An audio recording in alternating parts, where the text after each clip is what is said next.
गुजरात में शराबबंदी की पॉलिसी है, नीति है, कानून है और आर्टिफिशियल कानून है। मैं पब्लिक लाइफ में ये ज़रूर पसंद करता हूँ कि कोई शराब न पिए। मैं जब पब्लिक लाइफ में नहीं था तो शराब पीता था, दुनिया भर का शराब पिया है, लेकिन ये चीज़ सही नहीं है। मुरारजी भाई देसाई की एक बात थी कि डबल स्टैंडर्ड नहीं जीना चाहिए। तब से हमने बिल्कुल पानी लेकर रखा कि बियर भी नहीं, यहाँ नहीं, दुनिया में कहाँ पर भी जाइए नहीं पीना चाहिए।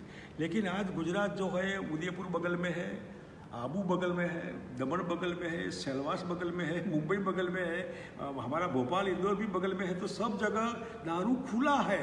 शराब सेवन सब लोग कर सकते हैं। यहाँ गुजरात में पाबंदी है और इस हिसाब से मैं देश की जनता को, स्पेशली गुजरात की जनता को ये कहना चाहता हूँ कि ये जो शराबबंदी की नीति है, इससे करप्शन बढ़ता है, लॉ एंड ऑर्डर का प्रॉब्लम होता है।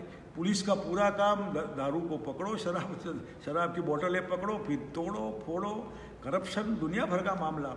इस हिसाब से ये नीति का पुनर्विचार होना चाहिए, साइंटिफिक पॉलिसी होनी चाहिए और वो पॉलिसी के हिसाब से मैं एक पंचामृत नाम की चीज़ गुजरात की जनता को देना चाहता हूँ कि शराबबंदी हटाओ।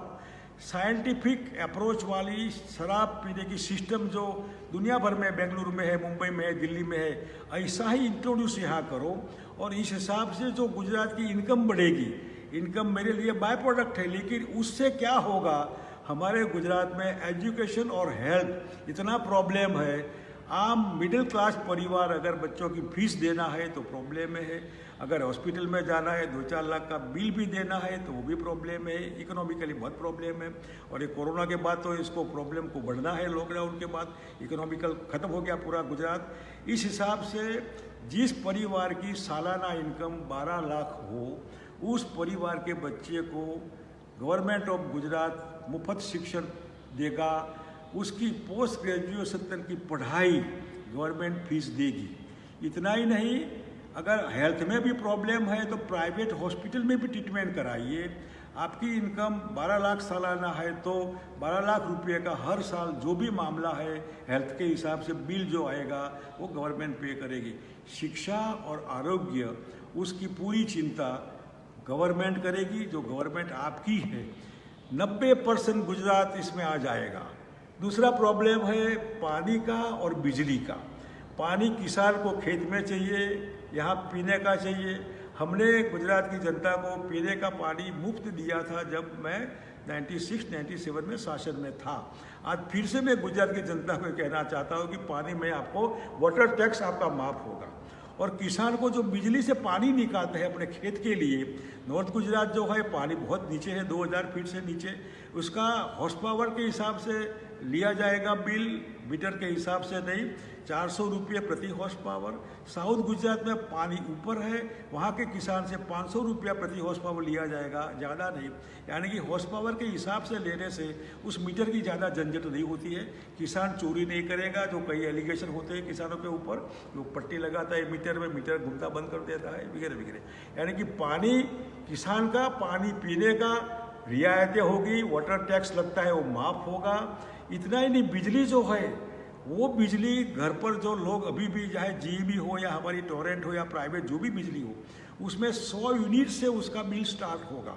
100 यूनिट तक की बिजली जो होगी राज्य सरकार भुगतान करेगी। यानी कि कॉमन मैन, सामान्य आदमी, झोपड़पट्टी में रहने वाला, चाली में रहने वाला, गांव में रहने वाला गरीब आदमी 100 यूनिट बिजली जो कंज्यूम करता है, उपभोग करता है, उसकी बिजली का बिल गवर्नमेंट भरेगी। यानी कि पानी, बिजली, हेल्थ और एजुकेशन, और उसके बाद बचा अपना परिवार में अनएम्प्लॉय आदमी, अगर बच्चा ग्रेजुएट होते हैं, पढ़ते हैं, 12 के बाद जो भी इनको नौकरी नहीं है, भारत सरकार ने 2 करोड़ लोगों का प्रॉमिस दिया था नौकरी देंगे, 2 करोड़ नहीं, ये तो 12 करोड़ लोग बेकार और अनएम्प्लॉयमेंट हुए।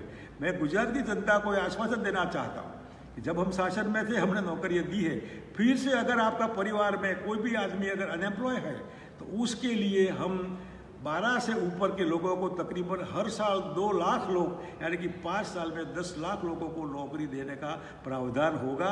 अगर नौकरी नहीं देंगे तो उसकी खाने की चिंता 3000, 4000, 5000 रुपया प्रति माह उसका पेट भरने के लिए किसी के ऊपर भरोसा नहीं, गवर्नमेंट को माँ बाप समझे, गवर्नमेंट माँ बाप का रोल प्ले करेगी, अनएम्प्लॉयमेंट भत्ता जिसको हम कहते हैं वो सेवा करेगा। गुजरात बिल्कुल समुद्र किनारे से सटा हुआ एरिया है, बहुत पुराना कल्चर है यहाँ, 2 हेरिटेज इंटरनेशनल यानी कि पावागढ़ हमारा है और रानी की वाव जो है, और इतने पैलेसेस यहाँ है, इतना कल्चर यहाँ है, तो टूरिज्म इतना है, लेकिन शराबबंदी की नीति के हिसाब से टूरिज्म जो है ब्लॉक हो गया है। टूरिज्म बढ़ेगा तो एम्प्लॉयमेंट बढ़ेगा।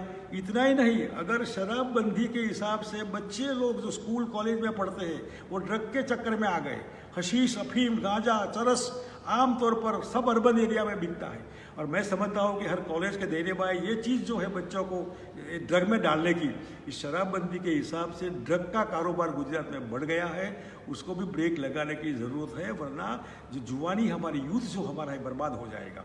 गलत नीति के हिसाब से अगर यूथ बर्बाद हो जाएगा, गलत नीति के हिसाब से हम बच्चों को पढ़ा नहीं सकते, गलत नीति के हिसाब से हम दवाई नहीं करवा सकते, गलत नीति के हिसाब से हम इतना बिल भरते हैं एग्रीकल्चर में, कॉस्ट ऑफ प्रोडक्शन हमारा बढ़ जाता है। ऐसी कई बातें जो है गलत नीति के हिसाब से हमारा परिवार अनएम्प्लॉयमेंट रहता है, बच्चे पढ़े लिखे, इन सब का पंचामृत के नीचे ये 5 चीज़ें लेकर गुजरात की जनता को मैं कहना चाहता हूँ, अगर आप इस सबसे खुश है आइए हमारे पास, हम पब्लिक लाइफ में है, कभी हमने जनता को गलत वादे नहीं किए हैं, वादे नहीं किए, इससे भी हमने लोगों को रिजल्ट दिया है फॉर पीपल। तो ये जो मामला है, इससे आप शंकर सिंह वाघेला आपको रिक्वेस्ट करता है कि आप अगर थोड़ा सा इसमें इस शराबबंदी की चक्कर में से छूटना चाहते हैं, आइए हमारे पास, हम पंचामृत की प्रसादी आपको देंगे। ये प्रसादी आपके परिवार के लिए है। गुजरात की 90% यानी कि 6 करोड़ जनता इसके नीचे आती है, और आपको तय करना है क्या करना चाहिए। आने वाले दिनों में सोचिए, ये पंचामृत चीज़ जो है वो 8 इलेक्शन बाई इलेक्शन गुजरात में आ रहे हैं, उसमें हम कहेंगे local self government, corporation, municipal corporation, taluka panchayat, जिला परिषद है, सब इलेक्शन है, इसमें आप जवाब दीजिए। अगर हम सही है हमारे साथ आइए, सही नहीं है तो नमस्ते, कोई बात नहीं, आप मालिक है हमारे। और आपको सोचिए कि ये भारतीय जनता पार्टी के चक्कर में 25 साल से है, इकोनॉमी खत्म हो गई, लोग बेकार बढ़ गए, धंधा बंद ठप हो गए, और 2 लोग जो गुजरात में इंडस्ट्रियलिस्ट कॉर्पोरेट हाउस है वो बढ़ते हैं, इनका मुनाफा कम नहीं होता है, लेकिन मिडिल क्लास खत्म हो गया, छोटे इंडस्ट्री, छोटे कारखाने, MSME जिसको हम कहते हैं, वो सब खत्म है गुजरात में। इस हिसाब से नई पॉलिसी के हिसाब से हमारे साथ चलिए, अच्छा रहेगा, कभी पछतावा नहीं होगा। आप सब पर हमको भरोसा है कि आने वाले दिनों में इस परीक्षा में हमको सहयोग देंगे। ऐसे शब्दों के साथ आपको जय गुजरात, जय हिंद।